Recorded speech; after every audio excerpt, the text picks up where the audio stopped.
kulanti wacan oo wanaagsan saaxiibayaal meel kasta ka joogtaan dunida soo dhawaada waa walaalkiin daahir xasan aadan qofka ila hadlayo maanta waxaan halkaa ku duubeynaa casharkii xigay ee SCCA-da performance management beebada loo yaqaano waxaana maanta wax ka oranaynaa activity based costing sideedaba waa qayb ka mid ah special costing techniques-ka qaybadan lagu barto waxaana loo isticmaalaa in lagu xisaabiyo kharashka productiga ay soo saarto shirkadda haddaba activity based costing micnaheedu waxaa weeye waa kharasheyn ku salaysan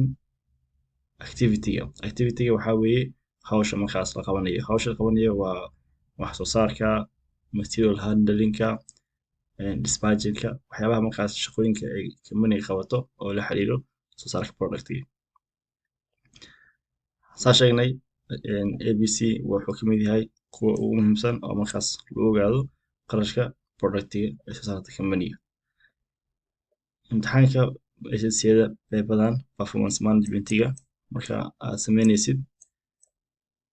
su'aalaha lagu weydiinayo inta badan way ka mid tahay su'aalo badan ayaa ka yimaado special costing techniques-ka ma ogid mid ku imaanayso laakiin inta badan midan ayaa ugu adag haddii imtixaanka ku imaadana waxaa lagaa doonayay in knowledge ahaan u absorb garaysay oo aad kusoo bandhigto waqtiga kooban oo imtixaanka ku jirtid waa intan aan meeshan kugu soo koobay kow waa inaad fahantaa micnaha ABC iyo wax loo adeegsado labo waa inaad fahantaa comparison-ka ABC iyo other traditional methods oo overhead absorption-ka micnaha waxaa weeye waa inaad fahantaa sidii loo isku barbar dhigo kharasheynta ku salaysan hawsha activity-ga wax soo saarka iyo kuwii kale oo aan kasoo hadalnay oo sida absorption costing-kii aan soo baranay iyo costiyada kale oo traditionalka hab dhaqameedyada hore ahaayeen oo la xiriiraan overhead absorption-ka waa inaad ogaataa saa u compare garan kartid marka labaad markaa fahantid wax laga wado iyo inuu main yahay labo aad fahantid in barbardhig aad ku samayn kartid noocan oo loo xisaabiyo kharashaadka alaabta iyo noocyada kale markaas lagu xisaabinayay productiga kharashka galay waxaa kugu soo xigo in aad fahantid sida loo xisaabiyo markaas productiga ayuu adeegsanayo habkan technique-gan kow waxaad helaysaa overheadska dhammaan overhead waxaa soo sheegnay inay yihiin kharashaadka daahsoon ee la xiriira productiga marka wixii qarash ku baxay productiga lasoo saaray dhammaan ayaad isku daraysaa waxaad helaysaa hal figure so haddaan dhahno tusaale haddaan dhahno all overheads oo dhan markaa isku dartid halkaas dhigatid waxaa u tegaysaa stepka labaad waxaa sameynaysaa you group them into activities overheadka qarashka dhammaan oo ku baxay productiga ayaa waxa u kala qaybinaysaa qaybaha markaas mataqaana activitieska ah oo company-ga uu sameeyo tusaale waxay noqon kartaa material handling waxay noqon kartaa machining oo mashiinta lagu sameynayay waxay noqon kartaa dispatching oo ah markaas bixitaanka alaabta waxay noqon kartaa iyo wixii kaloo markaas activities oo jiraan tusaale volume related wixii ah oo mataqaanaa volume related-ka ah iyo sidoo kale wixii kaloo markaas oo maaragtay oo jiro oo activity oo ku saabsan wax soo saarka productigan intaas markaa heshid waxaad tegaysaa stepka saddexaad waxaad raadinaysaa cost driver for each activity cost driver waxaa laga wadaa activity kasto wax ayaa maaragtay drive garaya haddii material maaragtay handle inuu yahay waxa waaye waa number inuu yeeshaa so number of material handling haddii machine inuu yahay number of machining hours haddii dispatch inuu yahay number of dispatches haddii volume related uu yahay the volume or in terms of number ah marka waa inaa heshid waxa ficilka activity-ga waxa sababay taas markaa heshid ayaad waa u qaybinaysaa kow waxaan nidhi waxaa helaysaa overheadka dhamaa waxa u kala qaybisay activities waxaa soo ogaatay activity-gan waxa sababaya marka activity-gi ayaa wax u qaybisay activity waxa sababaya taas markaa samaysid inta waxaa ku jira calaamadda divisionka inta markaa samaysid waxaa kuu soo baxaya stepka afraad oo ah overhead absorption rate overhead absorption rate waxa laga wadaa maxaa sababayo activity-ga oo number ayaa kuu soo baxay marka labaad isku qaybisid waxa kuu soo baxaya ayaa la overhead absorption rate so haddii kan iyo kan aad isku dhufatid waxaa helaysaa midkaas okay kan maxaa u baahanahay marka so you get overhead absorption rate-ka all the for all maaragtay cost drivers ka dhan ayaad maaragtay helaysaa markaad markii heshid overhead absorption rate for all of them marka intaas aad heshid oo stepka afraadna aad joogtid ayaa waxaa samaynaysaa marka lamarkaana soo qaadanaysaa kadib waxaa kusoo laabanaysaa productski waxa laga yaabaa inaad soo saaraysay product badan so intaa imaanaysaa all overheads camal leedahay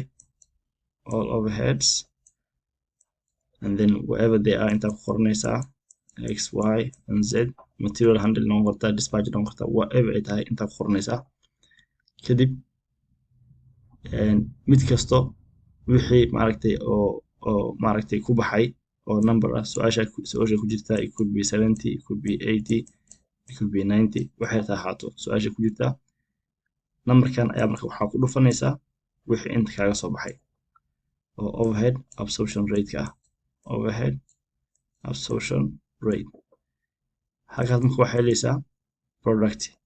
A so this just for one product it could be A and then you have another product and you have another product markaad isku dhufatid labadan wixii kuu soo baxo let's say waxaa kuu soo baxay 80 kana waxaa kuu soo baxay let's say 10 kana let's say waxaa kuu soo baxay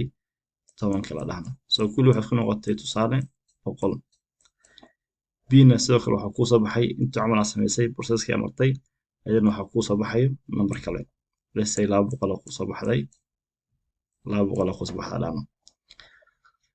markaas kuu soo baxay marka ayaa waxaa u qaybinaysaa now this one so markaa isku dartid that means intaa maraysaa so hadda this one waa analysiska waa stepka shanaad kadib waxaa u qaybinaysaa wixii aad soo saartay marka oo productkaasi ahaa so wixii dhan kasoo hortay 100 kuu soo baxay so hadda 10 shay aad soo saartay that means productiga wuxuu kugu fadhiyaa 10 so halkaas amaraysaa haddii marka aragtid inaad faa'iido ogaatid waxaa ka jaraysaa qarash kugu baxay soo qarash ku baxay oo sida kale oo caadi ahaa laga yaabaa inuu 8 yahay so waxa kuu soo baxo 2 camal profit sa ku heshay ujeedada marka waxaa weeye inaad fahantid stepska iyo maaragtay sida ay isku galgalaan iyo sida maaragtay loo xisaabiyo intaas ugu gudbiyaa waa on just overview iyo maaragtay waxa ay la wadaagayo maahan inaa idin solve gareynayo su'aal ama example waqtiga oo kooban awgiis iyo maaragtay obviously haddii aa korsada maadaama samaynaysid waa ogtahay waxa ka hadlayo marka waa intaas waxa u gudbaynaa marka faa'iidooyinka oo ABC ay leedahay kow waa hab realistic ah oo maaragtay lagu xisaabiyo kharashaadka labo waxaa wax badan ka ogaanaysaa waxyaabaha sababo kharashka ku baxaya productiga saddex waxyaabaha maaragtay overheadska waxaa ogaanaysaa inaysan la xiriirin oo keliya saleska iyo productionka iibka iyo wax soo saarka kaliya inaysan la xiriirin oo ay jiraan waxyaabo kale oo maaragtay productiga khasaarkiisa la xiriiro oo aan labadaas kaliya ahayn sida material handlingka dispatchka waxdan saddex activity costing waxaa u adeegsan kartaa dhammaan kharashaadka oo aan tooska ahayn oo aan direct ahayn saddex waxaa u adeegsan kartaa inaad ku xisaabisid kharashaynta markaas maaragtay adeegyada maahan keliya productska haddii adeeg aad bixisid adeega aad bixisid sidoo kale kharash ku baxo waa ku xisaabin kartaa okay taas waa advantageska maxaa waaye marka mataqaanaa disadvantageska maxaa waaye marka oo disadvantageska maxaa waaye oo techniquean abc kow waxaa la isku hayaa choiceka cost driverka iyo activityga maadaama product kasto iyo shirkad kasto markii wax soo saarayso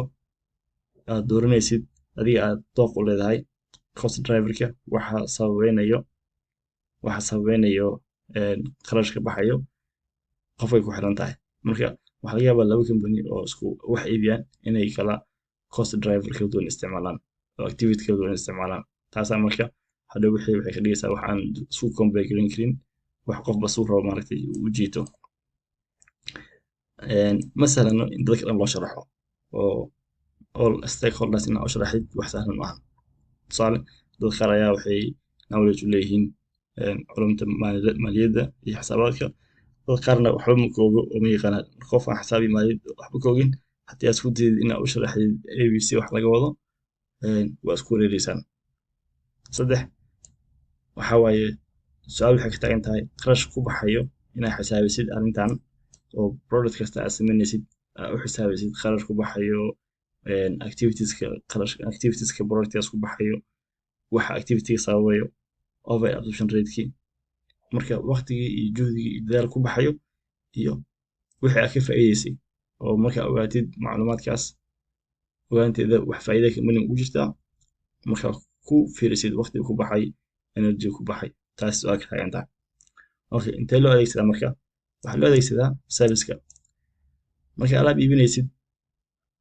haddii aad ogtahay qarashka dhabta oo alaabtan kaaga baxay waxaa ogaanaysaa sales marginka waxa aad ka faa'iidi kartid alaabtaas oo macaasha ka heli kartid ayaa ogaanaysaa taas ayaa waxay sahlaysaa in aad iska dhaaftid productiga markaas aan faa'iida ku lahayn oo aad qaadatid productiga faa'iida ku leh marka activity based costing wuxuu naga caawinayaa in sales marginka aan ogaano intaan ku khasaarin labo wuxuu naga caawinayaa go'aan qaadashada tusaale go'aanka hadda qof ku qaadanayo kale wuu naga caawinayaa iyo go'aanada kale oo yaallo managementiga saddex abc wuxuu naga caawinayaa inaan markaas maaragtay performancega aan manage garayno oo qofka mataqaanaa hawsha gacanta kula jira markaas aan xisaabino oo aan kula xisaabtano si maaragtay we hold them accountable for the area of the business they control marka abc ayaa naga caawinayo in aan controlno qofka oo aan la xisaabtano because qofkii waxaa haynaa wax aan kula xisaabtami karno waxaa weydiin karnaa arrintan maxaa ka qabatay oo sheeko keliya aan lahayn laakiin number iyo fact iyo xisaab wadato midda ugu dambeyso abc waxay inoo sahlaysaa in productigeena aan qiimaha ku habboon aan charge garayno haddii ognahay qarashka dhabta oo naga galay productiga juhdiga iyo dadaalka iyo waxa dhanna ognahay waxay inoo saamaxaysaa inaan controli karno qarashaadka markaasna aan set garan karno qiimo macquul ah oo aan ku suuqgeyn karno productigeena ama adeegeena gabagabadii waa intaas marka activity based costing hadduu imtixaanka uu ku yimaado oo badan performance management haddii imtixaankeeda uu ku yimaado inta badan waxaa weeye wuxuu ku imaan karaa qaybta koowaad iyo qaybta labaad oo qaybada oo min soddon mark ah marka isku celiyo waa 2 mark equation laakiin wuxuu ku imaan karaa qaybtaas ama wuxuu ku imaan karaa hal su'aal oo 20 marks wadato marka haddii aad taqaanid processka oo imtixaanka uu kugu imaado waxaa weeye you score good marks and probably you get to the pass mark habilaanin intaas ayaa kusoo gabagabeynayaa waa mahadsantihiin aad baa idin salaamayaa inta ay ku kulmayno muuqaal kale oo aan idin kuu sharaxi doono meelaha trigiga ee badan ku jirto waa salaamantiin